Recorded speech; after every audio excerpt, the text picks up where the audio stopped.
Mati pun tak tahu. Tak ada siapa beritahu kau pasal Wi-Fi ni. Tapi port USB pengecas boleh ubah internet kau sepenuhnya. Syarikat telco sembunyikan tetapan yang kalau aktifkan, buka potensi penuh internet kau. Tanpa tukar pelan, tanpa bayar lebih. Jiran saya bayar mahal. Ingat tu biasa. Sampai dia tahu pasal ni dan menyesal terus. Hari ni saya nak tunjuk macam mana selesaikan dalam beberapa minit. Sambung kabel ke Wi-Fi dan hujung satu lagi ke telefon. Tengok ada Wi-Fi rumah kau tak? Buka pelayar dan cari EZTech. Masuk hasil pertama, klik sini pada 3 titik, pergi ke petua telefon dan lepas tu, cara tingkatkan kelajuan rangkaian.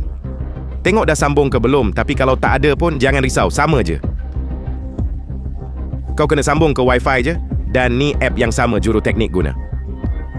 Pergi ke kelajuan dan pilih ni, contohnya 367 Mi atau Mbps, tekan simpan dan tunggu. Sekarang, pergi ke baiki Wi-Fi dan tengok momen ni. Kat sini app reset Wi-Fi dan jadikan dia macam baru dengan kelajuan maksimum. Boleh buat ujian dan tengok memang jalan. Tak payah tukar pelan, buat ni je. Simpan dan kongsi sebelum video ni hilang.